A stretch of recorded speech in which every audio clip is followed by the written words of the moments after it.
You're breaking my heart 'cause you're leaving. You've fallen for somebody new. I'll start out with, let me see, your name is? Jerry Hilgenberg. And this Mel guy? Norton. And do you have any other nicknames? Better known as Herbie. Herbie, okay. A lot of people. Yeah. What year did you come to work? I wished I knew that answer.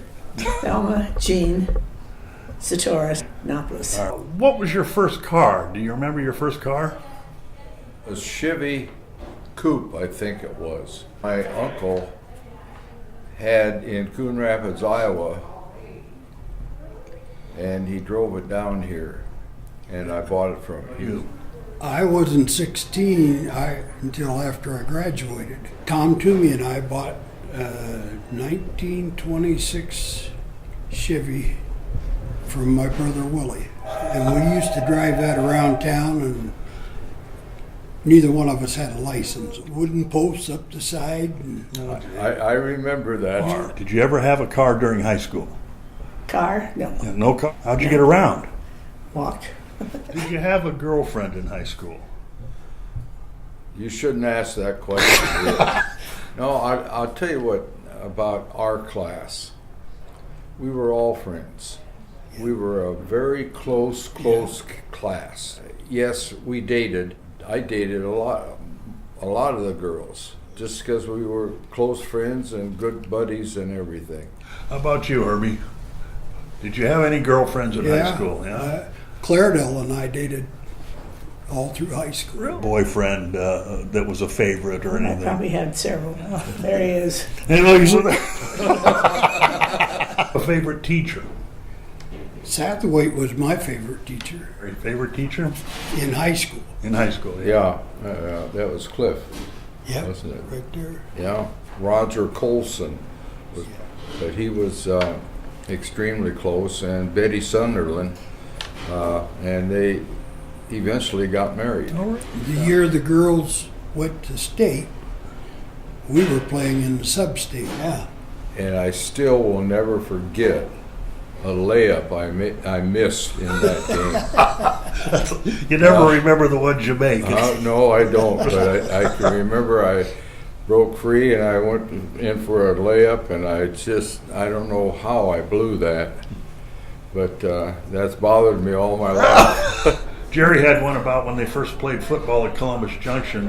There was an individual that stepped on his hand on purpose, so did you girls get rough like Did you sock him? Football started in 49. That was the first, because they'd had it for a while and then they did away with it. Well, we had a winning season. I don't know if it was 5-3 or 4-3, something like that. But I can remember the first game we ever played in was down at Columbus Junction.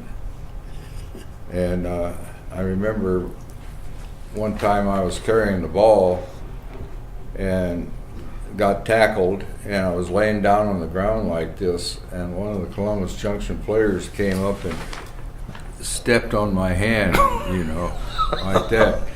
And I just looked up at him and I says, "Oh, number 63, huh? Thank you." So I was looking for him the whole game. Did you get that number 63 at Columbus Junction back during the game? You were very polite about that. No, I didn't see him again. But I kept looking for him. Yeah. Did you work during school? Did I work during school? Yeah, I mean, did you have a part-time job after? Yeah, I did. Did you? Now, where would that be? Down with the Greeks. I mean, the Wilton Couch Kitchen. I mowed a lot of yards. Yeah. And then when I went to college, I actually never stayed over in Iowa City a weekend my freshman year, because I always came home and worked on Saturday. They always had a list for me. Farming was what? Pretty much the same then as it is now? 24-year-old? A lot different. My dad would turn over, and an airplane was spraying the field from the county line down to 6. And I can remember driving 2 horses and 1 row corn plow, sprays this whole field, and half hour, and took me a half hour to get one road. What was the pay rate back then? 20 cents an hour. Pretty high. 40-hour week would make you $8? Maybe. Maybe. We weren't always angels. Say, I don't remember stealing them when they had a big crop. They took our class out, or they were through picking watermelons, and pick up the melon, and they told us how to drop it on in. It would break open, and the heart would be right there. Jump our camp. Uh-huh. Yeah, right along the railroad tracks. And we'd get several together. We'd go pick the watermelons because it was close to the tracks. I hate to say this, and then we'd break the watermelons on the tracks and eat the hearts out and go to the next one. And then when it was dinner time, we were sitting at the dinner table. Grandma, supper and catfish. She says, somebody's been in my watermelons and muskmelons. He says, I'm going to cut their ears off if I ever find them. Do you have any thoughts or something for the class of 2019 that you'd like to impart? Life is tough, Okay. but keep your head up and stay clean, and you'll be all right. Don't be afraid to wash the dishes and do the things you have to do. Get a job, and whatever it is, do it and do it right. How about you, Jerry? Well, just do the best you can, and don't get discouraged, and keep after it, because it's the people that continue to work and work hard that become successful. And our class of 49, they were all great people, and they were all very close together, and we did things as a group. Yeah. And maybe there'd be different people, different times, but it was certainly a great group of people to be with. And I still think about them very often. You remember that good Yes, one. sir.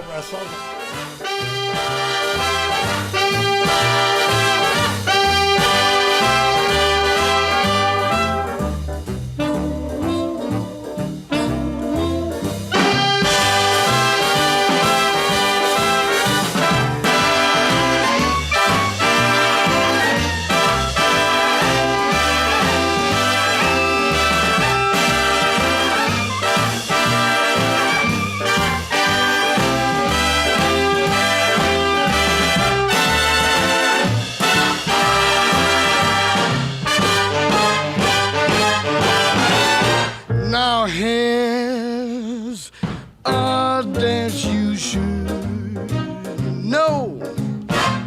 When the lights are down low, grab your baby, then go. Do the hucklebuck, do the hucklebuck. If you don't know how to do it, boy, you out of luck.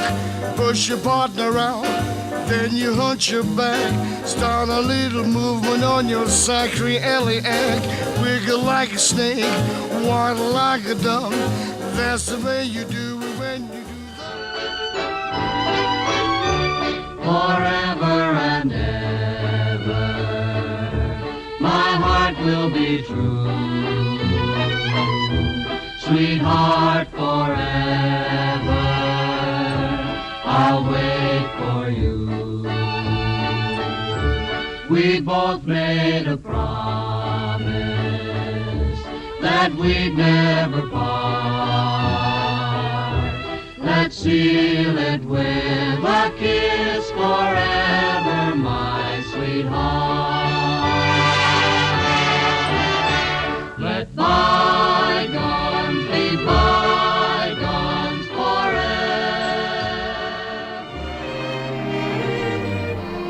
You're breaking my heart 'cause you're leaving.